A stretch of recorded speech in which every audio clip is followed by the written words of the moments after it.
За бүгдээрээ хамтдаа өнөөдөр шинэ он гараад миний номлын ээлжид хуваар болоод тэгээд эзнээс асуусан. За шинэ он гарч ийн эзэн минь та ямар үгийг бидэнд та өгөх вэ? Шинэ онд зориулж гээд эзнээс асуух үед эзэн ер нь маш тодорхой шалгалт гэдэг энэ номлын сэдвийг бүрлдэж эхэлсэн байгаа.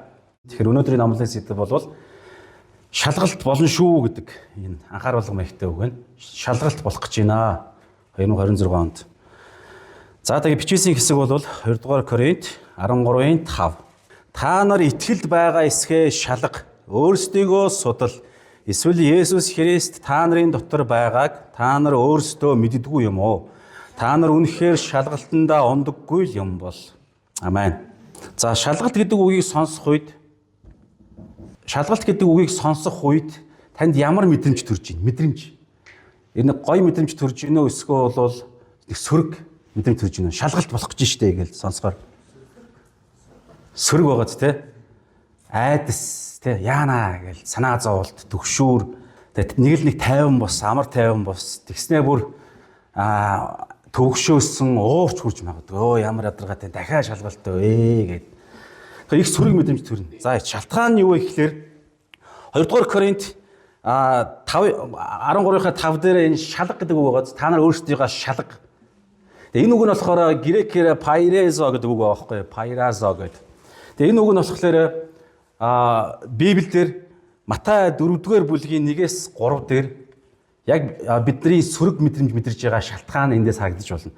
Матай 4-ийн 1-3-ыг харах юм бол Есүс тэгээд за ингээд баптизм хүртээд үйлчлээд дөнгөж эхлэх яг өмнө Есүс диаволд нөгөө чөтгөр, диаволд соригдохын тулд гэж байгаа. Шалгагдахын тулд нөгөө пайраза гэдэг үг байхгүй юу? Шалгалтанд орохын тулд ариун сүнсээр цөл рүү хөтлөгдөж байгаа. Тэгээд тэнд очиод 40 шин байсны эцэст соригч, нөгөө шалгагч, нөгөө пайраза ирж байгаа. Шалгагч, соригч ирээд тэгээд Есүсийг сорж байгаа. Тэр сорилт шалгалтын зорилго нь бол тодорхой. Ерөөсөө Есүсийг устгаж, сүрүүлж, хорлох тийм зорилготой. Тэгснээр шаашаа за Есүсийг тэгж сорилсан тэр нэгэн маань хэн бэ гэхлээр Иохан 14:29-30-ыг харах юм бол Есүс загалмай цовлогдох яг өмнө дагалгч нартайгаа ярьж их үед ингэсэн байна. Болох үед нь та нарыг итгүүлэхийн тулд болохоос нь өмнө үүнийг та нарт би одоо хэллээ. Би та нартай олон юм дахиж ярихгүй цаг ирлээ гэсэн санаа тий. Маргаас одоо цовлогдох гэж байна гэдэг. Учир нь ертөнцийн захирагч ирж байна гэж байна. Түүний юун ч миний дотор байхгүй гэдэг. Тэгэхээр ямар ч сайн зүйл байхгүй дандаа хорлон сүйтгэж алж хядаж гүтгэж яллах зорилготой байдаг тэр нэгэн энэ дэлхийн ертөнцийг захирж байгаа. Тэгээд түүний хорлон сүйтгэдэг ажиллагааны юу гэхээр шалгаж, сорж, өргөтөж, занганд оруулах зорилготой. Тэгэхээр Есүсийг яг ингэж үйлчлэх эхлэх үед Есүс эхлээд тэр шалгалтанд ороод тэгээд 40 өдрийн дараа ялж гарч ирж байгаа мэдээж. Тэгээд Есүс гээд загалмай дээр үхэл амьдлаараа тэрхүү гайхалтай эрх мэдэл Тэнгэр газар дээр эрх мэдлийг аваад Тэнгэр рүү одож ариун сүнсээ илгээгээд энэ дэлхийн ертөнцийн чуулган байгуулагдаж байгаа. Тэгэхээр нэг талаараа энэ дэлхий дээр Тэнгэрийн хаанчлал байгуулагдсан ч гэсэн сатан захирсаар нөгөө нэг янз бүрийн муу мухай зүйлсүүдээр биднийг шалгасаар байдаг. Сатан энэ дэлхийн ертөнцийг захирж байгаа. Харин Есүс Христийн амьлалаар юу өөрчлөгдсөн бэ гэхээр үндэстнээр нь мэхлэх, үндэстнээр нь итгэлд ирүүлэхгүй байх гэдэг энэ эрх мэдэл бол байхгүй болсон. Яг энэ талбар дээр Есүсийн 2 дахь ирэлт хүртэл сатааны эрх мэдэл байхгүй болсон байна. Бусдаар бол янз бүрийн амьдралын нөхцөл байдал, элдв янзын мэдрэмж, сэтгэл хөдлөл бүх юмар дамжуулаад биднийг сорж шалгаад байдаг нэгэн энэ дэлхийг захирж байгаа хэвээрээ. Тийм учраас шалгалт гээл тэгэнгүүтэл амьдралын элдв янзын шалгалтанд, сорилтонд, урагт занганд орсоор байгаад бид шалгалт ингууд шууд байнгын болдог зүйлээ бодож байна гэсэн үг. За гэтэл ийм байгаагүй анханасаа. Анханасаа юу гэхээр шалгалтанд бурхнаас байх үед дандаа эерэг байдаг. Бурхнаас. Харин буг чөтгөрөөс байх үед дандаа сөрөг.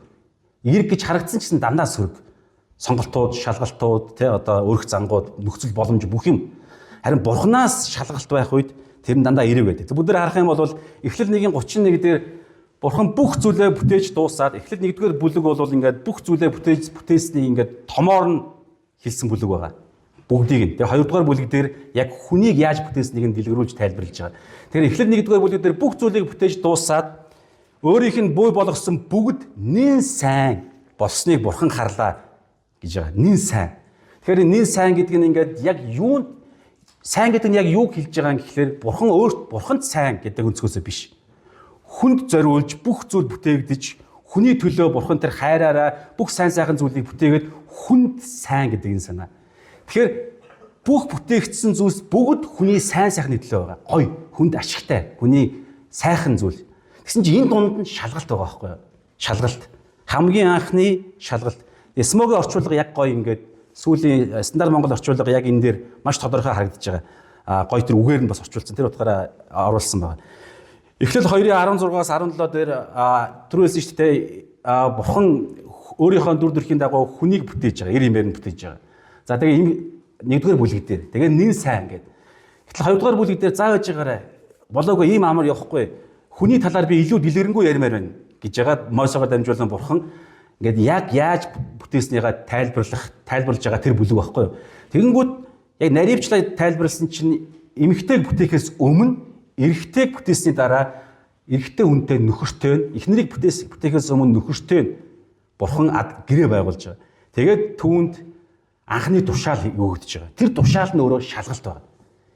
Тэгэхээр эрэгтэй эмэгтэй хоёрын бүтээлийн дунд нь эрэгтэй хүнд өгсөн анхны тушаал нь өөрөө шалгалт. Тэгэхээр нэн сайхан гэдэг шалгалт нь хүртэл орж ийнэ гэсэн. Тэр бурханаас өгөгдөж байгаа бүх шалгалт нь дандаа сайнны төлөө байдаг. Гоё. Тэр утгаараа 2026 онд шалгалтын жил гээд одоо эзний үг орж ирэх үед энэ нь өөрөө шууд сөргөөр орж ирж байгаа мэдрэмжийн түрүүнд тайлбарласан. Гэтэл биш ээ. Би аав нь та нарт нэг юм шалгалт гэдэг зүйлийг танилцуулж байна гэд өнөөдөр бүгдээ энэ зүйлийг сонсно гэсэн. Тэгэхээр эхлээд 2:16-аас 17 дээр ингэж байгаа. Тэгээд бурхан Яавэ хүнд тардаа гол үг нь нэг хоёрдугаар эхний тушаал хоёрдугаар тушаал нь хуйлаа тушаал байдалтайгаар бичигдсэн байгаа нь маш зүг байгаа байхгүй юу. Тэгэхээр хоёр тушаал байгаа юм. Тэгээ эхнийх нь юу гэхээр ингэж байгаа. Хүнд тушаан.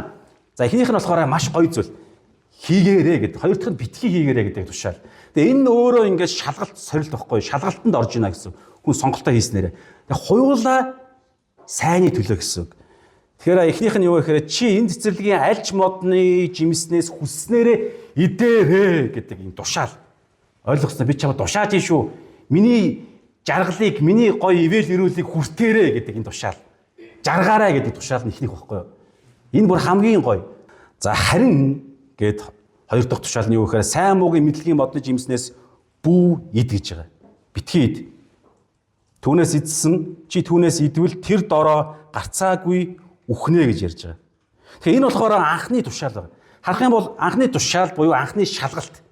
Тэгээ энэ өөрөө хэрвээ энэ шалгалтанд тэнцэх юм бол нөгөө бурхны дүр төрхөөр бүтээгдсэн зорилго нь биелнэ гэсэн. Бурхны хамтрагч. Тэгээд нөгөө нэг энэ дэлхийн ертөнцийн араас нь яваад байгаа энэ дэлхийг захирах гэдэг юм боломжтой гэсэн. Энэ шалгалтанд тэнцснээр тэнцээг бол өөр нэгэн захирж байгаа байхгүй. Тэгэхээр тэр нь юу гэхээр бурхны үгэнд орох уу?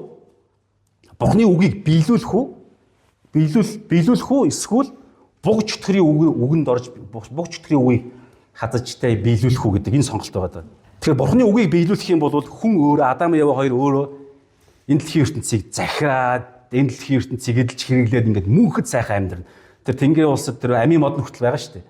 Тэгэхээр шалгалтандаа тэнцгэл юм бол гайхалтай амьдрал хүлээж байгаа. Тэр нь маш бодиттой. Нөгөө ихний тушаал, эд, жарга, цэнг гэдэг.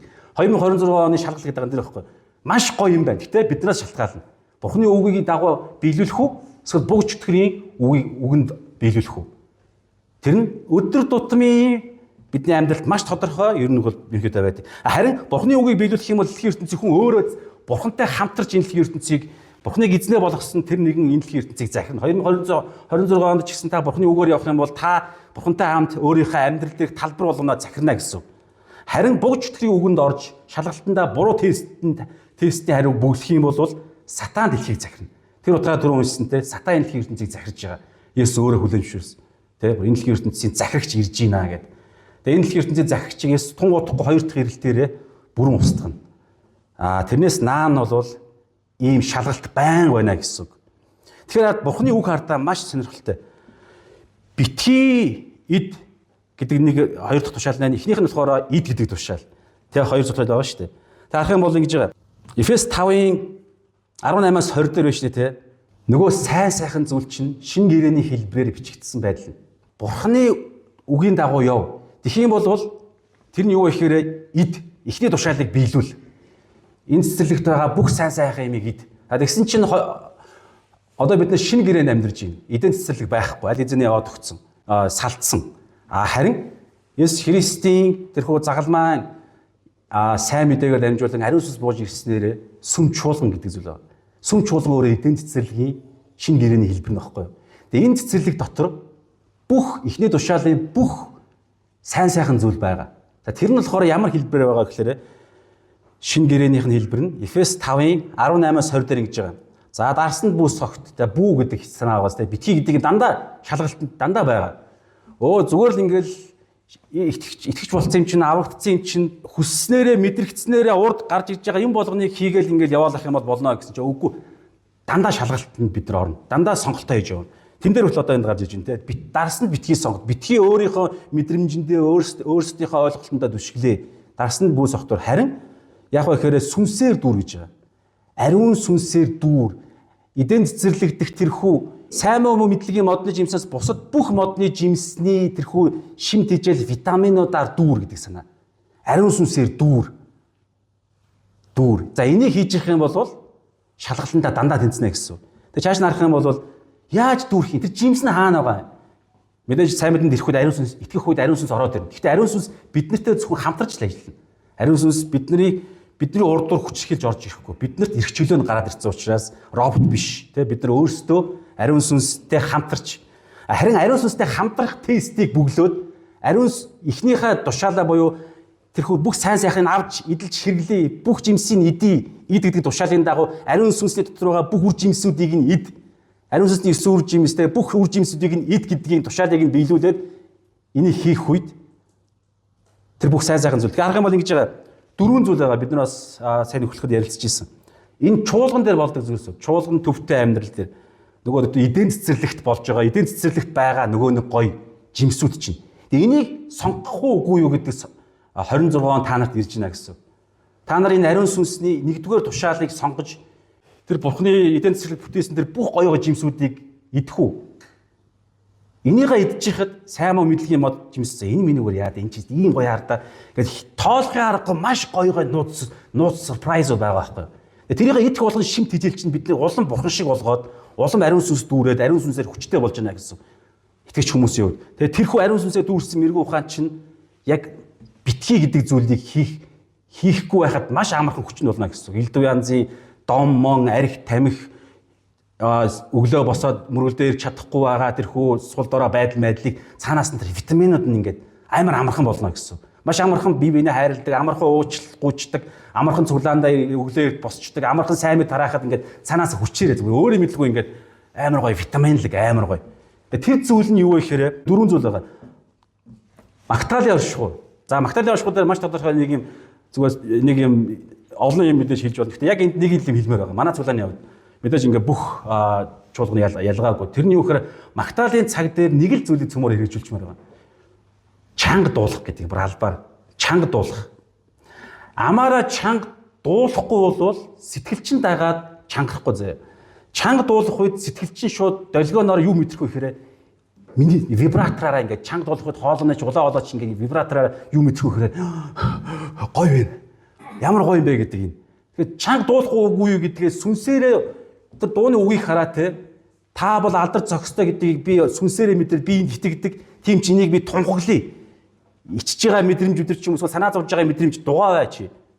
Зайл сатанаа гэдэг Есүс сатаны хөөсөн шиг 3 сорилтын төгсгөлд нь хөөгөө сорилт шалгалтандаа тэнцсэн шиг шууд би тунхаглана. Та алдар зохистой гэж чангаар дуулах үед дагаад сэтгэл чинь хүчрэгжинэ.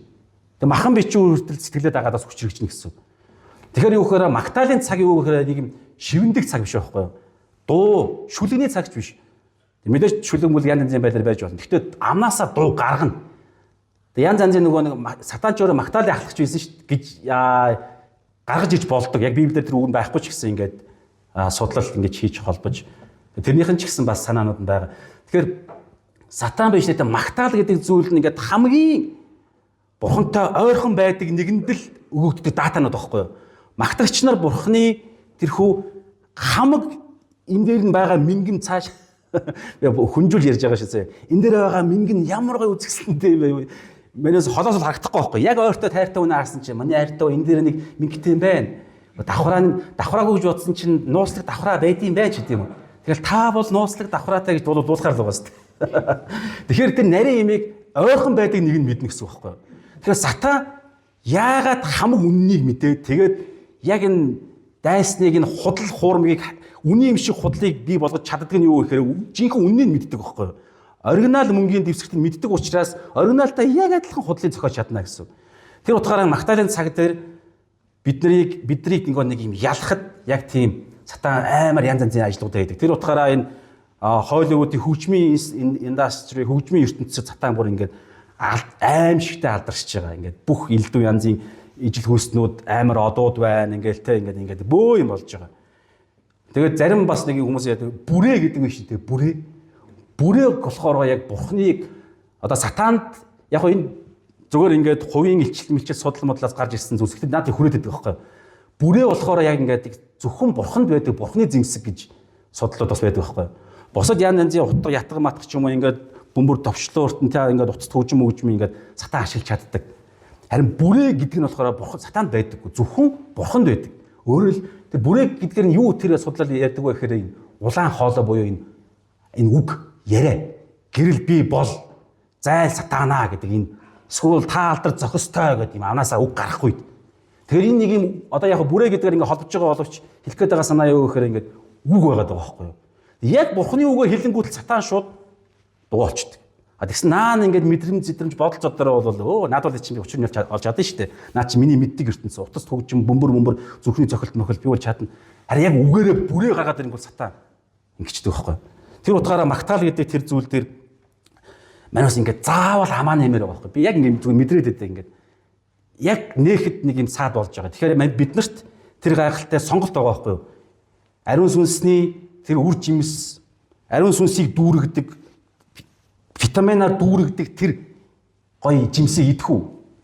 Аль текст нь бөглөхий. За идэ. Энэ бол Библиэлд байгаа. Эзнийг магтаал таларлах эзний хаан сэнтэнд оч гээд байгаан тодорхой шүү дээ. Тэгвэл би магтъя. Энийг би сонгож ийн гэх үед шууд нөгөө нэг гайхалтай ариун сүнсний тэрхүү гоё жимсүүд чинь нэг ажиллагаанд орж витамин өгнө гэсэн. Дөрвөн зүйл байгаа. Эхнийх нь магтан дуу, хоёр дахь нь болохоор харах юм бол сүнслэг дуунуудаар өөр хоорондоо ярилцах түрүүний бүрээ гэдэг ойлголт бас тий. Гэхдээ энэ аялгаугаас илүүгээр яг эрүүл ухаантай ярилцлага ингээд бодлоо ингээд хоёр ертөнц хоорондоо эрүүл ухаантай зөрчилдөхгүйгээр Библийн 66 нам хоорондоо зөрчилдөхгүйгээр бичигдсэн шиг хүний хэл зүйн онцлогоор эрүүл ухааны хэл зүйн онцлогоор бичигдсэн шиг бид нар хоорондоо яг монгол хэлээрээ хоорондоо ингээд ярилцах тэр нэг нь энэ номлол байхгүй юу? Номлол байгаа юм, Библи судлал байгаа юм, нөхөрлөл байгаа юм. Тэгэхээр энэ хоорондоо ярилцдаг нэг нь сонсоод нэг нь ярьцдаг ийм янз янзын ийм хэлбэрүүд нь болохоор хоёр дахь хэлбэр нь ариун сүнсийг дүүргэдэг. Өөр хоорондоо. Гурав дахь нь болохоор юу гэхээр эзэнд хандаж зүрхэндээ дуул гэж байгаа. Яг хоорондоо биш эзэн рүү уулчиж байгаа юм. Тэгснэ зүрхэндээ ингээд ирэхээр ер нь залбирал гэдэг нь санаа. Залбирлын орших үед ариун сүнс дүүрнэ гэсэн. Нөгөө нэг шалгалтандаа хийхгүй гэдэг зүйлсүүдийг хийж чадах хүч нь орж ирнэ гэсэн. Залбирлын орших үе. За тэгээ гурав дахь нь болохоор Бурхан ба эцэгт бүхний төлөө гэж байгаа. Тэгэхээр бүх зүйлийн талаар бидний эзэн Христийн дотор буюу Есүс Христээр дамжиж, ариун сүнсээр нь үгээр нь дамжиж үргэлж талархал өргөх. Тэгэхээр бүх зүйлийг ингээд за нэг юм би нэг юм одоо юу гэдэг энийг авах гэсэн чинь би ингээд надад мөнгө байхгүй байна. Мөнгө байхгүй байгаа байдал дотроо, хоосон байгаа байдал дотроо Есүс Христийн үгээр буюу Библиэр тэгэхээр зөндөө тийм санаа байгаа. Тэ одоо мацаг барилтаа амааралтай шиж болно, бага зүйлдээ талархах гэж болно, зовлон төвчээртэй байх ч юм уу. Янз янзын Есүс Христийн үг байгаа. Тэр үгээр Есүс Христийн үгээр ариун сүнсээр нь дамжуулаад эзэн талархал өргөх буюу яг энэ дотор гоё зүйл нь юу юм гэдгийг олж хараад тэгээ олоод хараад ингээ бодоод эхлэнгүүт шууд ариун сүнсээ дүүрнэ гэсэн үг байхгүй. Энэ ерөөсөө нөгөө нэг тэр ихний тушаал. За тэгээд дараа сонирхолтой бас нэг юм зүйл байгаа. Сатан тэр Бурхны битгий энэ сайн муу мэдлэгийн модны жимсийг битгий дээрээ гэдэг энэ тушаалыг хүртэл биелүүлэх нь өөрт биднэрт нөгөө шимт хичээл нь бас орж ирнэ. Юу ч хийхгүй байхад хүртэл. Бурхны тэр тушаал дотор ийм гоё зүйлээсэн байхгүй. Юу ч хийхгүй одоо иймэрхүү бодол ингээд сатан бодуулж исэн гэсэн. Яваад бодуулсан гэсэн. За ингээд яг бүх модны жимсээс идэж болохгүй гэсэн юм уу гэсэн чинь идэж болноо бүгдийг нь болно. Харин энийг гэсэн чинь тэр болно тэр нөө ямар гоё бурхан чам тайртай юм тий бүгдийг өгсөн юм гэд манай талын хүмүүс тэгж штэ гэсэн. Сатан бол тэр мөрийг ярихгүй. Энэ модны жимсийг идэх юм бол бурхан ингээд нэг нуугаад байна. Өөртөө адилхан болно бол нэг тэр нэг сайн муу мэдлэгийн жимсгээ тэр ногоон өнгөтэй юм уу шар юм уу улаан өнгөтэй юм уу мэдэхгүй яг түүхэндээ одоогоос 6000 жилийн өмнө. Тэр өнгөтэй тэр нэг жимсийг идэхгүй байхаар логикоор болохоор юу гэхээр тэр нэг жимс бидний хотод орохгүй болчихж байгаа. Тэгэхээр яалчгүй нэг юм дутагдах юм шиг бодлоо гэдэг байгаа байхгүй. Ингээд нэг юм идэхгүй байхаар нэг юм байхгүй дутагдах юм шиг. Гэтэл тэрийг идэхгүй байхаар дутагдах биш заяа. Бүр тэрийг зөвөр нь идэх байсан байхгүй. Зөвөр нь. Яг нөгөө допаминтай адилхан. Тэ? Допамин гэдэг гормон болохоор яг зөвөрөө тэ одоо юу гэдэг зөв унтаж амрах зөв ингээд тэ ялалтанд хүрэх ч юм уу эсвэл бие биенээ хайрлах ч юм уу магтаалын оршихуйд ч юм уу зорьсондоо хүрэх ч юм уу зорилгодоо хүрэх ч юм уу тиймэрхүү байдал допамин ингээд зөвөрөө ялгарч идэг. Гэсэн чи сатан над ядаргаатай зүгээр л арх уучлаа. Зүгээр л тамиг татчих. Зүгээр л одоо юу гэдэг наадхаа хийчихтэй гэдэг. Тэнгүүт нь тэрний нэнгүүтээ допамин ороод ирнэ. Тэнгүүт наа үнэн байна болж юм ингээд. Гэтэл тэр нь болохоор алстаа шууд үхэлд хүрэгдсэн байхгүй. Гэтэл бурхан идэхгүй байх юм бол яг зөвөрөө бид нар сайн муугийн мэдлэгтэй болох байсан. Бид нар урднаас үзчихсэнтэй сургаалт өгсдөр эзнээс эмээх нь буюу эзнийхээ тушаалыг битгий ид гэдэг тушаалыг хэрэгжүүлээд идэхгүй явж байхад тэр нь мэрэгэн ухааны эхлэл, мэдлэгийн эхлэл. Мэдлэг гэдэгт нь сайн муугийн мэдлэг хүртэл орно гэж тайлбарладаг. Тэгээд дэлхийн ертөнцийг захирахад яалтчгүй муугийн дайсныгаа мэдэх мэдлэг хэрэгтэй тодорхой. Тэр утгаараа зүгээр шалгалт зүгээр нэг утгагүй нэг хийсвэр зохиомол юм болж бүтээгээгүй. Яг тэр модны жимсээс идэхгүй явж байхад сайн муугийн мэдлэг нь яг зөвөр натуралаараа бид нар тэр мэдлэг тэр жимс биднэрт ингээд ялгарч их байсан байхгүй юу? Хамгийн анхны шалгалт ийм байсан бол Авраамыг та нар мэдчихэж байгаа бол Авраам дандаа шалгалтанд орж байгаад хамгийн эцэстээ эхлэл 22 дугаар бүлэг дээр эцсийнхээ шалгалтандаа ороод тэнцсэн учраас тэрээр ингээд шууд цол баатар гэдэг бүр ингээд итгэлээрээ ч үйлсээрээ ч зөвтгүүддэг гэдэг Ром Яков дээр ингээд цолоо авцсан байхгүй. Гэтэ тэр эцсийнхээ шалгалтанд орохоос өмнө ингээд бага шалгалтанд ороод явж ирсэн. Харах юм бол ингэж байгаа жишээ нь химийн шүтэн шүтгчдээс наадхаа орхиод тэгэд миний амласан газар руу явах уу? Орхих уу? Орхиод явах уу эсвэл наанаа үлдэх үү? Шалгалт. За энэ дээр бол Авраам яг Авраамыг итгэлээрээ тэр зөвийгөө сонгож байгаа. За ингээл үнэхээр гайхамшигтай зөв юм болох юм болов гэсэн ч яваагүй. Цаашаа харах юм бол яаж байгаа вэ гэхээр Египт рүү очиод тэр үеийн хүмүүс ингээ эхнэрээс нь болоод ингээд хүчтэй нэг нөхрийг нь алаад эхнэрийг нь авдаг тийм нэг юм янз бүрийн нөхцөл байдал донд байдаг байсан учраас Авраам яаж байгаа гэхээр амиа хамгаалахын тулд эхнэрээ худлаа ирээд тэгээд эхнэрээ бараг шууд гаргуунд нь гаргаж байгаа байхгүй. Тэгээд иймэрхүү сонголтыг хийсэн. Амиа надад даатах уу? Яг тэр би чам зөндөө юм амлцсан шүү дээ. Амиа чи хүртэл би хамгаална штэ гэсэн чинь өөгүй би яг энэ илүү бодиттой санагдаад байна гэд буруу тестэндээ хариу бөглөцсөн гэсэн. Тэгээ энийх нь үр дагаварт нь бид нар мэдж байгаа те залуучууд үзэж хагаар дараагийн сорилт болдог хагаар орж ирж байгаа юм. Тэгээ баахан эд хөрөнгө орж ирж байгаа. Эд хөрөнгөөр дамжуулан лоод салах хэрэгтэй болдог те. Ингээд шалгалтандаа буруу болоход Авраам эцэстээ авралаа одоо те бурхны зөвхт нэгэн гэдэг нь хэвээрэн шүү дээ. Гэхдээ дунд нь алдаа гарахад тэр нь итгэлийн амьдралд 2026 онд шалгалтандаа та хоёроо унах юм бол маш бодиттой итгэлийн амьдралд чинь нэг тол болоод эхэлчихнэ гэсэн. Библийн туршид энэ байгаа. Буруу сонголт хийх юм бол буруу үр дагавар нь яг л гарна. Яг тэгэхээр бид эрх чөлөөтэй робот биш шүү дээ.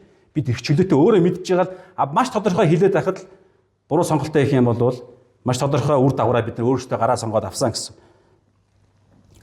Тэгээд тэ цаашаага Исаак амлагдсан хүүгээ хүлээх үү гэсэн чинь үгүй жоохон над ч арай бодиттой биш санагдаад байна. Яг энэ хагаар гэдэг хүнээр дамжуулаад те ингээд тухайн үеийнхээ ёс мосооч гэсэн дагангуудлаа шивгч нь учраас эзнийхээ охиныг нь шивгч нь тэгдэг гэдэг энэ нэг тухайн үеийнхээ соёл моёлыг ашиглаад энэ хагарын хүү ч гэсэн миний хүү хууль ёсоор болчих юм чинь тэгээд Сара ингээд хагаараар дамжуулан хүүхдээ гаргаад тэгээд амлалтанд бэлчих юм биш үү? Маш тодорхой амархан шүү дээ. Ингээд тодорхой. Маш ингээд аваад идэхэл юм бол ходоод руу орох нь тодорхой. Тэгээд сайн маягийн мэдлэг ирэх нь тодорхой ирцэн. Нэг иймэрхүү. Тэгээд энэ дэр хүртэл Авраам алдсан. Тэгээд харин ингээд бүдэлж явж байгаад эцэстээ юу гэхээр надад бүхнээ өгөх үү гэдэг нь сонголт. Исаак Авраамд ирэх үед яг бүх зүйлээ өргөж байгаа. хүүгээ хүртэл, амьдралаа хүртэл, амьдарч исэн зорилгоо бүх юмаа өгсөн. Тэр утгаараа Авраам бол шалгалтандаа тэнцсэн учраас тэндээс эхлээд Авраам шууд итгэлийн баатар болчихж байгаа байхгүй ингээд. Авраамын удмаас л аврал бий болсон. Гайхалтай. Тэгэхээр бол бас нэг жишээ нь Израилийн төлөө 10 гамшиг болсон заяа. Боолчлт байхад Израилийн төлөө 10 гамшиг болсон. Израиль бол гайхамшиг, Египтчүүдэд гамшиг. Тэр Египтчүүд дайснуудад хийсэн тэр 10 гамшигыг хараад хэдэн жилийн хугацаанд болсон тэр 10 бас гамшиг болдог байхгүй юу? Израилийн эсрэг юм шиг ингээ хоолгүй болоод ингээл те ундгүй болоод өсч мөсөд 10 удаа болдог гэдэг байхгүй юу? Тэгээд тэр утгаараа Иесус Израильчуудад Мосегоор дамжуулан та нар намайг 10 удаа сорьсон гэж хэлдэг байхгүй юу? Шалгасан, Бурхны шалгасан. Тэгэхээр Израильчуудын төлөө юу ч хийгээгүй зүгээр ингээл хөвдөж яхад нь хийсэн тэр 10 гайхамшиг хараад энэ итгэлээрээ 10 гамшиг юм шиг нөхцөл байдал дундуур туулж гарах сонголтыг өгөхгүй. Та нар Мосегоор дамжуулан та намайг алхлаа бидэнд хоол өгмөг аймаа гэд баахан орилсоор байгаа. Тэгээд Израильчууд нөгөө нэг ч амлагдсан газар орж чадаагүй. Бас шалгалтцээ. Хэлээд байгаа нь Библийн турш юм байхгүй. Тийм учраас хэлэх гээд байгаа нь урдчилж хэлж байгаа нь юу гэхээр 2026 он таны амьдралд зөндөө сонголтууд болох үед маш тодорхой сонголтыг та ерэн таах нь өөр хин ч хийхгүй. Тэгсэн чинь буруу сонгох юм бол та яг л бүр итгэлийн Авраамд хүртэл ислам үндэстнийг бий болгосон тий. Тэгээд Лотн хүртэл ингээд мовчуудыг, амончууд гэдэг нэг юм Израильчуудын эсрэг дайддаг гаж үндэстнүүдийг бий болгоход хүргэсэн буруу сонголтыг хийгээд тэр нь ингээд одоо хүртэл үргэлжилж байгаа. Буруу сонголт үр таав. Тэгэхээр та 2026 онд Библиэлд пастораар чинь ахлагч нараар чинь дамжуулаад тэгээрээ ингээд номлол ахад тэрийг аваад бодож жагаад шалгалтандаа би энэ шалгалтанд энэ асуулт орж ирэх үү гэж яагаад энэ орж ирэх юм бэ те энэ үед ингэж хариулах хэрэгтэй юм байна те гэд бодож жагаад нөхцөл нь ирэх үед зөв сонголтоо хийх юм бол ерөөл хүлээж ин бурхантай хамтраад та энэ дэлхийн ертөнцийг захиран гэхдээ бодит байдал дээр амьдралаа захирна гэсэн амьдралынхаа талбаруудыг эрүүл мэнд сургалт одоо гэр бүл санхүү бүх талбарууд дээр та ялалтыг байгуулна гэсэн үг байхгүй. Харин буруу сонголт хийвэл насан туршид чинь үргэлжлэх бүр үр хүүхдээ чинь хүртэл дамж болох үз үр дагавруудыг та өөрөө бий болгоно гэсэн. Тэгээ маш бодит. Тэгээ бурхан өөрөө та ямар юм номломоор та юу ямар үг хэлмээр байна гэхэд шалгалтын жил болно шүү гэж хэлж байгаа байхгүй. Шалгалт болно гэдэг зүгээр багш нь хэлж байна. Үлрэлийн шалгалт болно шүү хүүхдүүдээ хичээлээ бэлдээрэй л гэдэг юм. Амар сүрэг биш хэлсэн шүү дээ. Зүгээр бэлдээл явна гэсэн. Тэгэхээр саяны хүртэл миний ярьж байгаа санаа юу гэхээр тэрхүү шалгалт нь юу гэхээр гайхалтай боломж байна. За одоо бүгдээр яг биднэртэй хамааралтай маш бодиттой одоо яг бидний амьдралд хамааралтай зүйлсүүдийг үзье. Тэр нь юу гэхээр шалгалт гэдгийг цөмөр ойлгохдоо яг хичээл гэж бодчихсон юм. Та нар ингээд сурагч нар за энэ эндрээс энэ авцанаас те эзний оршихугаас багш одоо ингээд хэлж гинэ гэсэн. Тэр нь юу гэхээр эхний санаа нь одоо бид нар хамтдаа bijтэй нэг дөрвөн санаа үзэх юм заяа маш товчхон. Нэгт нь юу гэхээр шалгалт болно шүү гэдгийг хэлж байна. Энийг сайн ойлгох. Шалгалт болно гэдэг. Намаа багш гэж бодчихсон юм. Хүүхдүүдээ үлрэлийн шалгалт болно шүү. Шалгалт авъя шүү би. За ингээд эхнийх нь энэ санааг зөмөр маш сайн ойлгоно. Дараагаар нь та шалгалт авах нь шилээгүй штэ гэдэг тайлбар байхгүй шүү заяа. Шалгалт болно шүү хүүхдүүдээ гэд хэлж байна гэсэн. За энэ эхнийх нь санаа. Хоёр дахь нь юу гэхээр ямар хичээл дээр юм гэд асуухт нь тэр хичээл дээр би одоо хэлэх байхгүй. Жишээ нь одоо юу гэдэг математик дээр гэдэг шиг ямар хичээл дээр яг ямар талбар дээр шалгах юм гэдгээ 2 дугаар цөмөр өнөөдөр сонсоод 3 дугаарт нь юу гэхээр тийш тухайн математик гэхэд математикийн шалгалтанд ямар асуултууд ирэх юм. Асуултуудын цөмөр одоо сонсож чинь заяа. Маш тодорхой амар гоё уустай ийм гоё. Асуулт энэний дагуу бэлдээл ингээд бэлэнд байж байгаараа гэдэг. Өөртөө олж мэд гэдэг тийм багш биш байгаа байхгүй. Тэгээ эцэст нь юу гэхээр тэр асуултуудын дагуу яаж бэлтгэх юм гэл болоо. Ийм тодорхой. За тэгэхээр хараад гэж үлрэлийн эцсийн шалгалт болно 2026 он. За жилийн эцсийнх үү үлрэлийн ялгаа байхгүй. Жилийн эцсийнх байж болно, улирлынх ч байж болно. Ингээд 4 удаа энэ жил 2026 онд 4 удаа болох нь та болох нь тэр амьдрал чинь яг бурхан таны амьдрал дээр яаж ирэхээс шалтгаалаад нэг эцсийн шалгалт гэдэг нэг юм болон заяа. За эцсийн шалгалт нь тэнцэхүү үгүй гэдэг чинь юунаас шалтгаалах вэ гэхээр явцын шалгалтуудаа тэнцэж гинэ гэдгээс шалтгаална. Явцын шалгалтууд өдөр бүрийн гэрийн даалгавруудаа биелж хийж гинэ гэдгээс шалтгаална.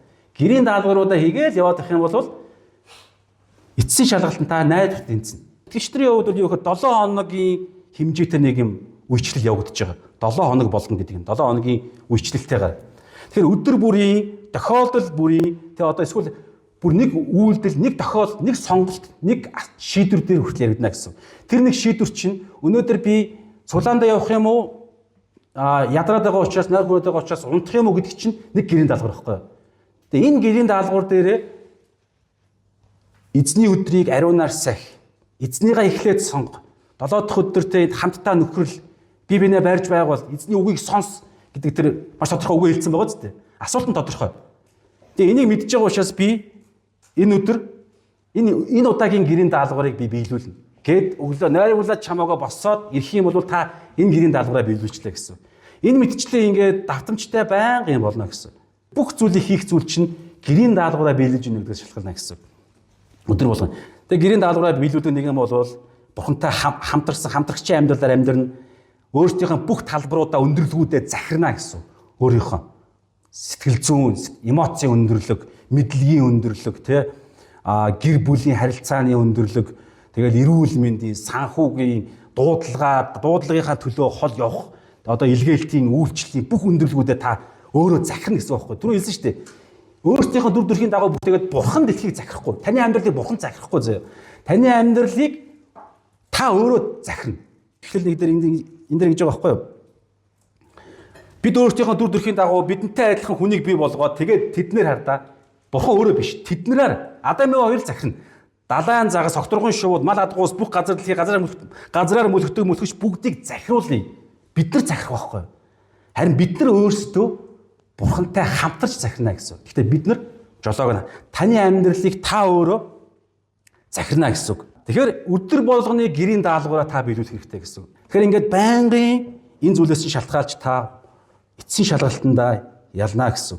За тэрхүү шалгалт нь ямар хичээл дээр хийм бэ? Сургуульд чинь хим, физик ингээд баах хичээл байгаа шүү дээ. Тэрнтэй адилхан яг ямар талбар дээр эзэн биднийг ингээд сонголт өгөөж шалгах юм. Энэгээр яваараа, энэгээр яваараа. Ямар талбарын тэгэхээр маш тодорхой. Итгэлийн амьдрал түрүүнийхээ үгэн дээр байгаа. Итгэлийн амьдрал. За өргөн харагдаж байгаа. Гэхдээ энэ дотор 3 томьёог л ярина өнөөдөр зөмөр. Маш тодорхой. 2 дугаар контент өнөөдөр үндсэн ишлэлээр ингэж байгаа. Та нар итгэлд байгаа эсгээ шалга гэж байгаа. Та нар гэдэг нь бид нартай хамааралтай бүх зүйл та нар бүхлээрээ итгэл дотор байгаа эсгээ шалга буюу итгэлийн амьдрал чинь шалгуурт орно гэсэн. Энэ 2026 онд. Итгэлийн амьдрал чинь миний үгэнд дагаад явд юм уу? Эсвэл Адам Ява хоёр яасан шиг сатаны буг чөтгөрийн үгэнд дагаад явд юм уу гэдгийг 2026 онд та шалгалтанд орно гэж хичээлийн эрхлэгч захирал боловсролын яамны тэр хүн бурхан өөрөө хэлж байна гэсэн. Тэгээ итгэлийн амьдралд чинь шалгуулт болно шүү. Тэр нь явцсын 7 хоног болгоны шалгалтаа гэрийн даалгавраас чинь шалтгаална гэсэн өдөр болгоны итгэлийн амьдрал. За тэгэнгүүт хардаа итгэлийн амьдрал дотор цөмөр одоо бүр тодорхой болгоно. Эний чиглэлт хэрэгтэй байхгүй юу? Яг ингээд явцыг би нарийн ярьж байгаа боловч яг эцэстээ бол тодорхой юм байгаа зөө. Тэр нь арах юм бол гарчин дээр юм байсан шүү дээ. Баахан зам багууд те. Баахан зам ингээд сорилт шалгалтанд орж байгаа. Энэгээр явах юм гэдэг. Тэгэхээр бодол дотор арах юм бол 3 хөлтэй ширээ байгааз.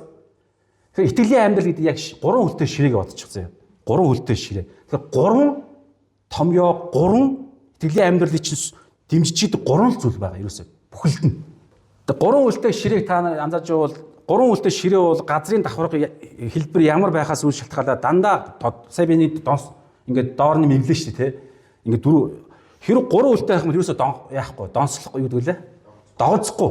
Гэхдээ яг далин байж магадгүй зэ. Гэхдээ догонцохгүй ерөөсөө. Ягаад тэгэхээр эн чинь ойлгож байгаа шүү дээ. Бид нар мэдэн шүү дээ. Ямар ч хиг байсан гэсэн ингээд нэг сонь ингээд таарад ингээд хөдлөхгүй байж байгаа байхгүй 3 хөлтэй. Тэгэхээр яг тэрнтэй адилхан итгэлийн амьдралд 3 чухал талбар байгаа. Эхнийх нь юу вэ гэхээр эхний ширээний эхнийх нь хөл нь юу вэ гэхээр цуглаан төвтэй итгэлийн амьдрал. Цуглаан төвтэй бүх юм чинь гэсэн итгэлийн амьдрал. Цуглаан нэг хөл нь итгэлийн амьдралыг чинь ингээ барьж байгуулж иддэг ганц догонцуулахгүй байдаг нэг хөл нь юу вэ гэхээр цуглаан төвтэй бүх цагийн хуваар бүх итгэлийн амьдрал чинь. А нөгөөх нь юу вэ гэхээр гэр бүл төвтэй итгэлийн амьдрал. А 3 дахь хөл нь юу вэ гэхээр нийгэм төвтэй итгэлийн амьдрал. Нийгэмдэр хэрвээ ажиллаж байгаа бол ажилчин гэсэн үг, сурж байгаа бол хичээлчин гэсэн үг. Хэрвээ нийгэмдэр ямар нэг юм байхгүй бол ганхаж магадгүй шүү. Ямар нэгэн байдлаар нийгмийн хөл заавал байна гэсэн үг. Тэр нь яг өөрөө нийгэмдэр цагаа зарцуулахгүй ч гэсэн ямар нэгэн байдлаар нийгэмтэй та холбогддог тэр зүйл заавал байх хэрэгтэй.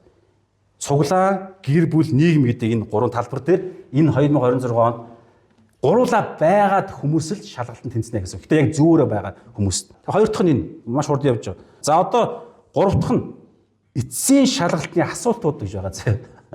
Маш тодорхой. Маш тодорхой 3 асуултыг л цөмөр харамаар. За одоо энэ дээр цөмөр анхаарч байгаад энэ 3 зүйлээр л ингээд бүр ингээд өдөр болгоныгаа барайл явж бол амар чухал. Эхнийх нь юу гэхээр та ширээний чинь 3 үлтэй ширээний чинь буюу итгэлийн амьдралын чинь 3 хөл гуруула яг байна уу гэдэг асуулт. Тэр чинь шалгагдана гэсэн үг. Цуглаанд явдаг цуглаан төвтэй амьдрал яг байна уу?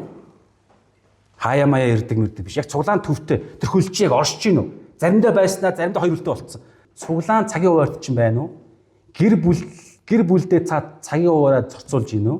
Нийгэмдэр ямар нэгэн байдлаар та оролцоо байна уу гэдэг. Энэ гурвал чинь яг шалгагдана гэсэн үг. Эхнийх нь асуулт нь энэ. За тэгээд хоёр дахь нь юу гэхээр хоёр дахь эцсийн шалгалтын дээр хоёр дахь асуулт нь юу гэхээр ширээний чинь буюу итгэлийн амьдралын чинь 3 хөл гуруула нэг материалаар хийгдсэн үү? Яг нэг ширээний 3 хөл мөн үү? Гуруула мод яг мөн үү? Эсвэл нэг нь мод, нэг нь ингээд цаас масаар хийсэн юм уу? Яг нэг материалтай нэг цогц итгэлийн амьдрал мөн үү? Бурхан төгс зүйлийг бүтээдэн шүү дээ. Яг тэр нэг. Тэгэхээр нэг материалаар хийгдсэн үү буюу ариун сүнсээр удирдуулж гин үү?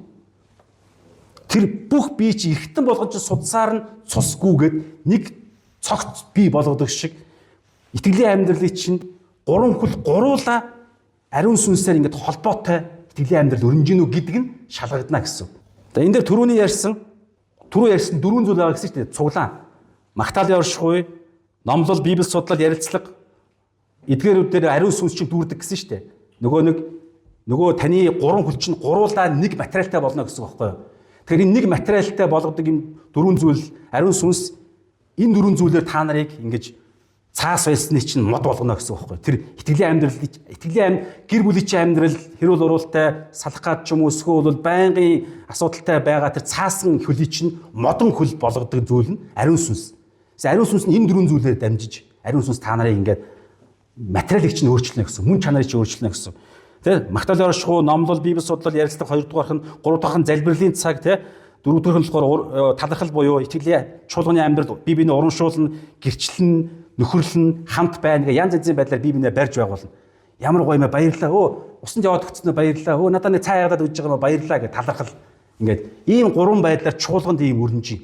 Харин эн чинь түрүү хэлсэн шүү дээ. 3 хөлний чинь нэг нь цуглаа. Нөгөөх нь юу вэ? Гэр бүл.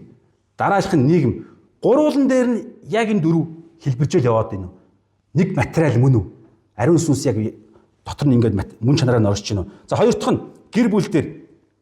Гэр бүлийн хүмүүс аав ээж нар те хоорондоо хүүхэд хоорондоо материал нэг болдог. Адилхан ариун сүнсээр хүчрэгчдэг юм нөхөр 4 зүйлийнх нь нэгтгэх нь хамтдаа магтж гин үү гэртээ. Хамтдаа магтаалын оршихуйд ямар нэгэн байдлаар оршиж гин үү? Хэрвээ тэхгүй бол эн чинь өөрөө ингээд яг тэр зүйлээр дамжиж хүчрэгч өстой мөн чанар нь орж ирэхгүй болохоор шалгалтанд орох үед тэр хэсэгдээ ч ганхна гэсэн. Нөгөө шивч нэг асуудалд орно гэсэн. Тэгэхээр хамтдаа магтаалын цаг оршихгүй. Хоёрдугаарт үг өөр хоорондоо ярилцсан шүү дээ. Тэр нь гэр бүл дээр юу гэхээр хосууд, ээж аав, үр хүүхдүүд хоорондоо ярилцах цагууд зэ. Энийг заавал энүүгээр би шалгалт авна шүү гэд багш шилцсэн. Наа таалагдахгүй бид нар чадахгүй маадахгүй. Тэгвэл шалгалтаа унах юм байна шүү дээ. Ийм сонголт байгаа зэ. Тэгээ шалгалтаа унах юм бол тэр нь мөнхөд энэ дэлхий дээр амьдрах хугацаанд чинь үр дагавар бий болох чинь. Юу шулж магадгүй. Гэр бүлтэй чи хамааралтай. Нэг шалгалтанд та нар унана гэсэн үг байхгүй юу? Гэр бүлийн талбар дээр. Тэгм учраас хоорондоо ярилцах цагийг 26 он заавал гаргах гэж би нүгээр шалгана шүү гэдээ хэлсэн шүү. Багш. Ярилцах цаг бие бинээ хосууд ээж аавтайгаа үр хүүхдүүд хоорондоо ч гэсэн ярилцах, таньж мэдэх, хамт асуудлыг хамт ярилцаж шийддэг. За энэ болохоор хоёр дахь талбар нь. Гурав дахь нь болохоор юу гэхээр залбирлын цаг гэдэг нь гэр бүл дээр асуудал хэрэгцээ гарах үед эзэнд эхлээд хэлдэг байх. Шууд өөрсдийнхөө оюун болдоор шийдэх биш. Эзэнд асуудлаа хэлдэг байх. Гэр бүлүүд хоорондоо яриад байгаа шүү дээ, тэ. Энэ зүйл байхгүй бол яг энэ дээр шалгалтандаа унана гэсэн. Шалгалт утахгүй ирж байгаа. За дөрөвдүгээрх нь юу гэхээр талархал гэдгийг гэр бүл дээр юу гэхээр бие биенийхээ сайн талуудыг олж хараад тэгээд бие биенийхээ сайн талуудыг хилээд тунхаглаад магтаа талархдаг тийм цагууд. Хосууд, аав нь ээж аав нь охиныхоо хүүгийнхаа эхлээ бие биенийхээ гişүүд. Тэрнээс гадна нөхцөл байдал нөхцөл байдал дотроос талархахын зүйлсүүдийг олж хардаг. Энэ зүйлийг хараад ингээд за өнөөдөр бүгдээрээ энэ хоолгүй байгаа дотроос талархах юм олцгоё гээл гэр бүл хоорондоо сууна гэсэн үг байхгүй. Тэгсэн чинь ийм хүн олоод эхлэх юм бол ариун сүнс тэнт чи ажиллагаандаа ороод тэгээд та нарын нөгөө хөл чинь цаасан хөл чинь модон хөл болоод эхнэ гэсэн. Шалгалт тэгээд гэрийн даалгавраа биелүүлж чинь. Тэгээд тун удахгүй шалгалтанд ор эцсийн шалгалт ирэхэд та нар шууд ялаал гарна гэсэн үг байхгүй. Тэгээд энэ ялалтыг байгуулах юм бол гэр бүл чинь эдийн засал амлагдсан газар хүлээж ийна гэсэн. Биднээс шалтгаална амар тодорхой. Энэ гурван асуултаар л хариулт орж ирнэ. За тэгээд нийгэмтэй хамааралтай нөгөө гурван зүйлийн хувирлын жишээ нь. Нийгэмдэр та суралцж байгаа бол сурж ихта, ажиллаж байгаа бол ажиллаж ихта дөрвөн зүйл ихнийх нь магтан дуу сонсоод юм хийгээд. Магтаалын оршихуй. За хоёр дахь нь болохоор юу гэхээр өөр хоорондоо үгээр буюу үгийн гэдэг санаа дээр болохоор Библийн дагуу бүх зүйлийг шийдэх гэж хичээгээд. Библийн дагуу суралцах, Библиэнтэйгээ харилцах, ингээд бүүлийн мүлэд живэл бүүлэхгүй байх, бүүлэдүүлэхгүй байх гэл бүх зүйлтэй хамааралтай Библийн дагуу үгээр л асуудлыг нийгэмдэр гэрэл давс болох гол хичээгээд байна гэсэн. Хичээгээл ингээд сонголтоо хийгээд байна гэсэн. Чадахгүй нь бол дараагийн асуулт. Сонголтоо хийгээлээ зөө. Гэрийн даалгавраа хийгээлээ. Гурав дахь нь болохоор юу гэхээр залбирлын цаг дээр бол байнгын ариун сүнстэй ярилцаал буюу бодол дотроо байнга л ажиллаа хийж байхдаа, суралцж байхдаа, автобусанд явж байхдаа байнга л ингээд ариун сүнстэй ярилцаал бүх юм ингээд бодлоо өрнүүлээ. Дасралтгүй залбир гэж байгаа шүү дээ. Тэгэхээр дасралтгүй ариун сүнстэй ярилцах боломж байгаа. Дотор ч ариун сүнс байгаа учраас тэр нийгэмдэр ингээд явна гэсэн. Байнга эзэнтэйгээ ярилцаад. Нийгэм болонгууд нэг хараагаал те одоо машин жолооч нар явж яснаа нэг яадаг гарваа гэдэг нэг муухай хэлсэнгүүт эзэн минь уучлаарай. Яа маа би тань ингээд дахин тийм ээ гэдэг ганцаараа мөртлөө ингээд эзэнтэйгээ ярилцаал явж гинэ гэсэн. Эн чинь өөрөө нөгөө залбирлын цаг. Нөгөө хөл чинь хүчрчээд байна гэсэн. Тэгээд дөрөвт нь болохоор юу гэхээр талархлын гэдэг дээр нийгэмдэр яаж талархах юм гэж ярихаар Ром 8:28-ыг олж харна гэсэн. Ром 8:28 яаж хэрэгжиж байгааг нийгэмдэр суралцж байхдаа ажиллаж байхдаа олж харна гэсэн. Хараал яваад байна. Бурхны хайрлалыг түүний зорилгын дагуу дуудагдсан хүмүүсийн сайн сайхны төлөө бүх юм хамтдаа ажилладаг гэдэгт нийгэмдэрх бүх юм ороод байгаа байхгүй юу? Суралцж байгаа сургууль дээр чинь нийгэмдэр чинь автобусанд болж байгаа бүх зүйл чиний сайн сайхны төлөө л ингэ ажиллаад байгаа. Тэгвэл тэрийг олж хараад талархал ямар гоё юм бэ гэсэн ийм гоё болоод байгаа юм уу тийм ээ гэж талархал ангууд ариун сүнс чинь дотор чинь ингээд хүч хичээд байна гэсэн. Нөгөө нэг эдийн засгийн жимс чинь витамин орж ирэл байна гэсэн. За энэ хоёр дахь нь заяа. Эцсийн шалгалтын гурван асуултын хоёр дахь нь энэ. Эхнийх нь гурав дахь нь болохоор юу гэхээр ширээний чинь гурван хөл гуруула. За энэ амар гоё. Газрын гадаргаас шалтгаалж хөвсөж чадчихна заяа. Наашаараа ширээ юм байгаа шүү дээ. Энэ ширээний давцсан заяа. За энэ газрын гадаргаа утчих. Тэгэнгүүт за энэ ширээний нэг хөл, хоёр хөл, гурван хөл заяа. Тэгэнгүүт за энд байгаа хөлийг анзаарж байгаа. 1 2 3 хөл. Тэгэнгүүт газрын гадар тэгшин байх үед энэ яг тэгшин шүү дээ. Хөлний хурт нь яг тэгшин. Гэвч газрын гадарга амьдралын янз янзын сатаа матааны элдв янзын дайралтаа шалтгаалаад далайн давуулгаа шиг ингээд газрын гадар гинт доошлно. Гинт цуглааны чи амьдралдаг асуудал болно. Пүнг доошлчихно. Эсвэл гэр бүл чи гид бүх асуудал орно. Эсвэл бол нийгэмдэр гид үр мөр ингээд мэдгүй сонирн болно. Тэр үед яг энэ хөл чинь дагаад хувьсаж чадчихна. Шууд доошоо уртсан. Хөл нь ингээд шууд доошлчихсан зэ. Энд хонхоо өсөнгөт нь яг энэ цуглаан гэдэг хөл нь шууд доошлсон чинь итгэлийн амьдрал чинь тогтмол яг хിവэрээ зэ. Яг хിവэрээ. Ингээ хувьсах чадвар байна уу гэдэг энэ асуулт. Иврэ 4:12 дээр гэж байгаа байхгүй юу? Учир нь Бурхны үг бол амьд бум хувьсна. Янз янз ингээ мөнгө. Бурхны үг бол Бурхны үг буюу Бурхны үг чинь үнэн байхгүй юу? Тэгэхээр үнэн, ариун сүнс чинь үннээр л ярьдаг. Тэ? Итгэлийн амьдрал чинь үнний дагуу оршдог. Тэгэхээр Бурхны үг, итгэлийн амьдрал тэр зүйл чинь нөхцөл байдлаа дагаад ариун сүнс, Бурхан та нарыг ингээд яг ямар үед яаж харилцахыг чинь ариун сүнс өөрөө тухайн мөчөд за одоо энэ талбар дээр хөлөө зориултаа цагаа илүү уцсаг, илүү зориулт гарга. Тэгэхгүй бол чи яг одоо энэ дээр асуудал бий болж байна гэдэг. Гэх үе тэрийг мэдэрч хувьсах чадвар байна уу? Илүү зориулт гаргах чадвар байна уу? Нийгэмдэр амьдарч исэн чинь нийгэмдэр асуудал болох үед нөгөө хідэн хөлн, нөгөө хідэн те одоо шууд ачаанаас нь үйлсэж байгаатай адилхан шууд тэр нэгнийгаа гурван хөл нөгөө хэдийгаа шууд дэмжиж чадчихэв. Шууд нөгөө хэдийн нөгөө хэд нь ингээд нөгөө хөл зориулт гаргаа. За бид нар жоохон доош чи энэ те одоо чи уртсахын тулд бид нар жоохон багасчих. Тэгээд чи уртсчих. Тэгэх юм бол бид нар яг тогтун байх гэдэг нэгэд. Энэ цаг үеэ дагаад ингээд хөвсөх чадвар. Ариун сүнс яг энийг хийдэг гэсэн. Тэгээд бас ингэж байгаа. 2-р 1-р Коринт 10:23-24 дээр гэж байгаа. Бүх юм зөвшөөрөгддөг. Харин бүгд тустай биш. Бүх юм зөвшөөрөгдөг, харин бүгд босгон байгуулдаггүй. Хин ч өөрийнхөө бус харин бусдынхыг ир. Мөр ингэж яг тогтцсон хууль дүрм гэж байгаа. Гэтэ итгэл сатан амар зөв бохгүй юу? Сатаны дайралт маш тодорхойг орж ирдэг. Гэсэн чинь сатан Библиэлд байгаа аль хэзээ хэдэн зуун жилийн өмнө ингэ бичигдсэн юм ингээд хөдлөхгүй. Сатан ингэ шинэ юм зохиогоол гэсэн чинь чадахгүй тийм сул дорой хаанчлал биш байхгүй юу? Яг зогцоод тэнд бурхны үг амьд итгэвтэй учраас шууд тэр үед цагаа толох үед шийдлийг чи өгнө гэсэн. Тэг гол нь ингэх чадвар байна уу гэдэг гэсэн. Эсвэл нэг номерт л заавал цуглаан байна. Нэг номерт заавал гэр байна. Эсвэл би нийгэмдээ дуудахтай учраас нийгэм л илүү чухал ингээд гүрийгээд байх юм уу? Гэсэн чинь тэр үед нөхцөл байдал юу эзэн манус сүнслэг ертөнд юу болж байгааг мэдэхгүй, ирээдүг мэдэхгүй. Тэгснээр Библиэлд л ингэж байдаг. Тэгсэн чинь Библи болохоор амьд итгэвтэй. Нөхцөл байдлаа дагаад ингээд хувьсах чадвартай. Гэтэ бид зөрчилдөхгүйгээр. Тэгсэн чинь ингээд өөөгөө би ажиллаад таслахгүй. Одоо юу гэдэг те. Эсвэл бол гэр үлсчил байг. Цуглаанаа л чухалчлна. Эсвэл цуглаан гэрт асуудалтай байна. Би цуглаан булааныгаа юм хаялаа ч юм уу те ингээд. Тэгэхгүй нөхцөл байдлаа дагаад би бол ямар ч шийдгийг мэдэхгүй байна. Та хэдий маань бидний хувийн асуудал. Гэтэ хэлэх гээд байгаа санаа нь юу гэхээр ариун сүнсээр нөгөө дөрвөн зүйлээ хийгээ явж явах үед ариун сүнс чинь магтаал залбирал үг талархал гэдэг энэ дөрвөн зүйл байгаад үед ариун сүнс дүүрж байгаа ариун сүнс чинь маш гоёгоо зүйлсийг тохирсон маягаар та нарт тушаалаа заавраа өгөөд явна гэсэн. За ийм гурван эцсийн шалгалтын асуултуудын дагуу 2026 онд эзэн өөрөө багш өөрөө шалгалтаа авна гэсэн. За яаж бэлдэх вэ? Нэгдүгээр яаж бэлдэх эцсийн шалгалтанд бэлдэх вэ гэхээр хичээлээ битгий дасал, цуглааны цагуудаа битгий дасал, гэр бүлдэх үүрэг хариуцлагуудаа битгий огоор битгий дасал, ажлаа битгий дасал. Маш бодиттой цагийг яаж ч өглөө ажилдаа яв, заавал яв тий. Хичээлээ битгий дасал. Юу ч болж исэн гэрийн даалгавар би хийгээгүй байсан ч гэсэн дургу хүүхэд байсан ч гэсэн яваал оч. Заавал очоод зодуулаад өчөхгүй л мэдгүй ямар нэг юм бол яваал оч зөө. Хичээлээ битгий дасал. За энэ ингэж бэлднэ гэсэн шалгалтандаа бэлдэнэ. Тэр газараа байгаа л. За хоёрдугаарх нь юу гэхээр хичээлээ таслахгүй хичээлээ очичлоо. Тэгээд эцсийн шалгалтандаа тэнцэхийн тулд очоод зүгээр сууж их биш. Эртцийн бүртгэлийн шалгалтанд тэнцэж магадгүй. Гэхдээ яг хичээлийн агуулгын шалгалтанд тэнцэхгүй шүү дээ.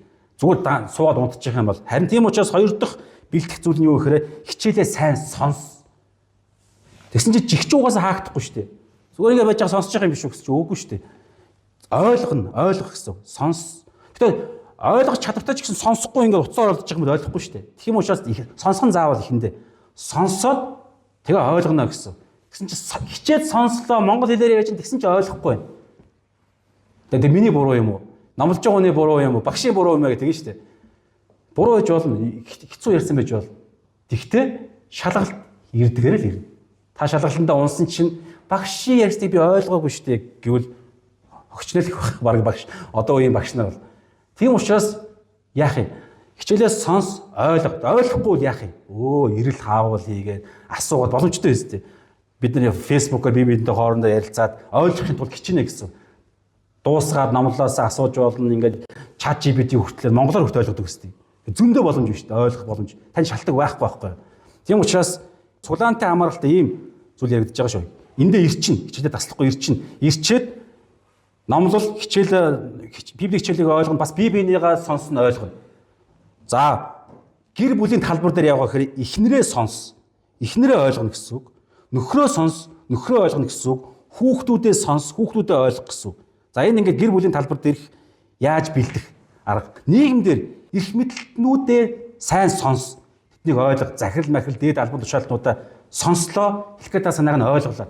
Тэрхгүй дотроо ингээд тэрсэлдээл ингээд ойлгоод хэрэгжүүлэхгүй байх юм бол та өөрөө шалгалтандаа авна. Таал хохно гэсэн. Тэгээд дээд эрх мэдлэлтнүүдээс гадна хамтрагчид, тэнцүү хүмүүсүүдийг хамтрагчдаа сайн сонс, ойлго.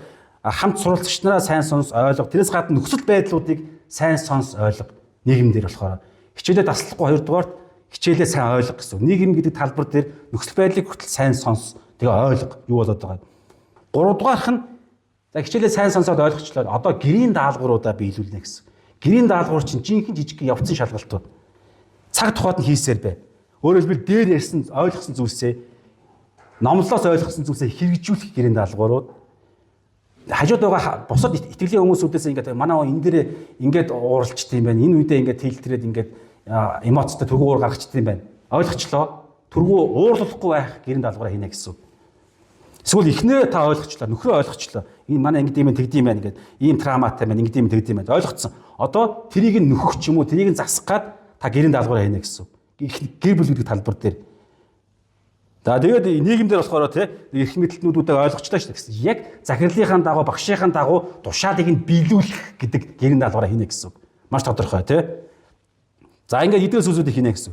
За одоо эцэст нь хичээлээ таслахгүй байх гэж хичээсээр бай, сонсох гэж, ойлгох гэж хичээсээр бай, гэрийн даалгавраа хийх гэж, бодиттой үйлдэх гэж хичээсээр бай гэсэн. Өөрөөр хэлбэл энийг нь ойлгомжтой болгохын үед та далайн ирэг дээр та завин дээр сууж гин. Тэгсэн чинь та хичээсээр байхгүй бол зангуу монгоогоо ягаад сэлүүрдээ далайн ирэг дээрээ байх гэж хичээсээр байхгүй бол далайн иргийн онцлог яадаг вэ гэхээр алгуурхнаар эргээс холдуулцдаг. Далайн давлгаа ингээд нэг мэтгэд би юу ч хийгээгүй шүү дээ. Далайгаас холдуулах би сэлүүрдэх мотороо хасаагаагүй шүү дээ гэсэн чинь үгүй. Жам ёсороо энэ дэлхийн ертөнцийн сатаны хийдэг ажил алгуурхнаар ингээд холдуулж идэг. Хичээсээр байгаад ингээд яг тулаанд байгаа юм шиг далайн давлгаанд ингээд эрг рүү гэртэйгээ ойрхон ирэг дээрээ байх гэж хичээсээ сэлүүр дээр ингээд ийм зүйл хийхгүй байгаа шалтгаан юу гэхээр та 50 байна гэж бодоод байгаа байхгүй юу? Ирэг дээрээ ирцэн 50 цаг гэж бодож байна. Тэгсэн чинь нийгэм дээр хүртэл юм байгаа байхгүй юу? 50 цаг тэнэх хүмүүсийг бий болгодог. Сонсч байсан тий? 50 цаг тэнэх хүмүүсийг бий болгоно. Ягаад тэгэхээр юу ч оюун ухаанаар хөгжлөх шаардлага амар 50 баян хүний хүүхдүүд чинь ингээд яг буруу баян өмнө тий зөвхөн мөнгө 50 цаг тэнэх хүмүүсийг бий болгоно. Гэсэн чинь тэнэх хүмүүс шууд дайныг бий болгочих. Хоорондоо мангатж байгаа тэгэл тэнэх хүмүүс дайныг бий болгочих. Тэгсэн чинь дайн юу бий болгохоо гэхээр амьдралын шалгуурлаараа баатруудыг бий болгоно. Баатарлаг хүмүүсийг. Тэгсэн чинь баатарлаг хүмүүс нь тэмц тусмасаа уурсгаад улс орноо байгуулад эргээд 50 цагийг бий болгоно. Тэгсэн чинь 50 цагаар дахиад ингэхлээ гэсэн үг байхгүй. Энэ эргэлтийг сатан түүхийн дурш ажиллуулж байгаа. Тийм учраас бид нар саяны зүйлсээ сэлсээр л байна гэсэн. Эргээсээ холдохгүй. Тэр чуулган төвтэй, гэр бүл төвтэй, нийгэм төвтэй тэр амьдрал ариун сүнсээр өдөөс хичээсээр байна гэсэн. Израильчууд биш үү те? 50 үедээ л яг сүрсэн байгаа даа. Боолж Египтэд боолчлогдчих үед бүр ингээ үйлээд те Израиль Авраам, Исаак, Яаковын бурхан биднийг чөлөөлөөч гэдэг ингээд боолчлогдчих үедээ тэд нар хүчрхэж ирсэн юм бол 70 хүн 2 сая хүн болж байгаа. Тэгээд ингээд бүгд нэгдээд Израилийн бурхан биднийг авраач гэдэг ингээл те тэгжсэн. Тэгээд дараа нь амлагдсан газараа очисон чинь Израилийн хамаг муу муухай төг эхэлж байгаа. Канаан нутагт бид нар шүүгчдийн үе бүх нөгөө нэг те бурхнаа хайсан баалд мөргсөн бүх бузар булаа сүрлэн эхэлж байгаа. 50 цагт. Тэгээд сүүлдээ цөллөгд яваад цөллөг рүү явж байгаа. Тийм учраас энэ төслийн нэшлийг тэгээд хараацсан өндөрлөө. Хараа энэ гоё.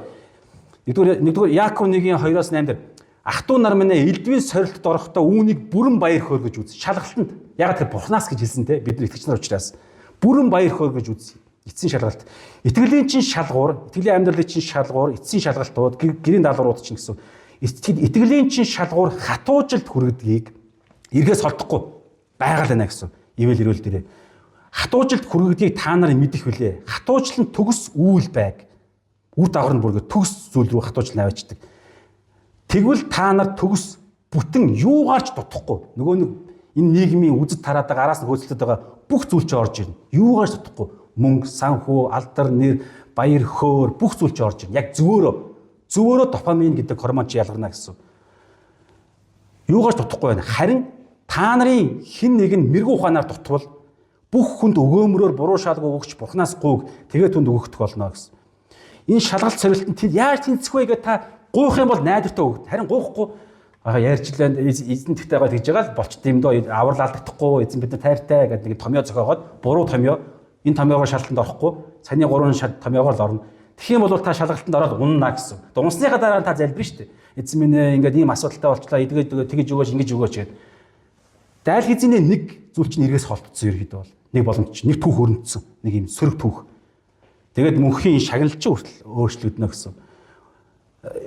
Дутвал бурхан өгнө гэж ярьж байгаа. Гуйг тэгээд түүнд өгөгдөх болно. Бүр амлаж байгаа шүү дээ. Бурхан өөрөө найдвартай өгөгдөнө. Харин тэр ямар ч эргэлзээгүйгээр гуйг энэ 3 төвтэй амьдрал дээр эргэлзэж болохгүй. Заавал энийг нийгэм дээр, ажилд, сургууль дээр, гэр бүл дээр үүрэг даалгавар, чулаан дээр байгаа бол тэрийг заавал битгий хэрэгэлз. Энд чинь л та нарын бидний нөгөө нэг юм шалгалтын тэмцэх зүйл учраас гэж өнөөдөр хэлж байгаа. Харин тэр ямар ч эргэлзээгүйгээр итгэлээрээ гоо. Учир нь эргэлзэгч нэг нь бол салхиар туугдан давалгаалах тэнгисийн долгио мэтэжээ. Тийм хүн эзнээс юм аавна гэж бүү санаг. Эзэн өөр аргаар танаа шалгалтандаа тэнцэнэ гэж битгий гордорой. Би авилгал авахгүй гэд багшинтай нэг 10 жилийн багш энэгээр л би шудрах хүн энэгээр шалгалтандаа өгнө. Өөр ямар ч дүрм зохиосон танаа шалгалтандаа тэнцэхгүй. Найдвар энэгээр л өгнө шүү гэж. Битгий санаг гэж байгаа. Эргэлзэж байгаа нэг нь. Хоёр санаат нь бүх үйлдэл докторгүй байдаг. За ингээд нөгөө нэг сэтгэлийн стресс, дээгүүр, доогуур амьдралын докторгүй байдал бүх юм эхэлж байгаа байхгүй. За тэгэхээр шалгалтын асуулт нөгөө шалгалтын эцсийн асуулт нөгөө ширээний 3 хөл буюу 3 асуулт. Ширээний чинь 3 хөл яг байна уу? Цуглаан төвтэй амьдрал, гэр бүл төвтэй амьдрал, нийгэм төвтэй амьдрал чинь таны цагийн орт чи яг байна уу? Хоёрдугаар ширээний чинь 3 хөл адил материалтай юу? Буюу яг ариун сүнсээр өдөрдүүлж нөгөө 4 зүйлтэй. За тэгээд 3 дугаарх нь юу гэхээр ширээний чинь 3 хөл хувьсах чадвартай юу? Нөхцөл байдлаа дагаад ариун сүнсийг сонсож байгаад яг цаг үеийг мэдэх тэр сүнсийг ялгах, цаг үеийг ялгах чадварын дагуу ариун сүнс та нарт за одоо энэ дээрээ ингэ гэдэг зүйлийг та сонсох чадвар байна уу? За яаж бэлтгэх юм гэхээр хичээлээ битгий таслаа, цуглаандаа ирээдээ гэр бүлийнхээ үр даалгавраа хий, ажлаа битгий тасал, хичээлээ битгий тасал. Хичээлээ битгий тасал. Хоёрдугаарх нь тэндээ очиод сайн сонс, сайн ойлго. Тэгээ ойлгосон зүйлээ хэрэгжүүл. Тогтмол хийсээр бай гэж байгаа. За эдгээр зүйлсүүдийг цөмөрөө маш гоё эзэн танд хэлэх үе тэрийг та аваад тэгээд цөмөрөө хичээлийн шинэ жилийн эхлүүлье гэхгүй юу. Амен. За хамт бүгдээ залбирцгаая.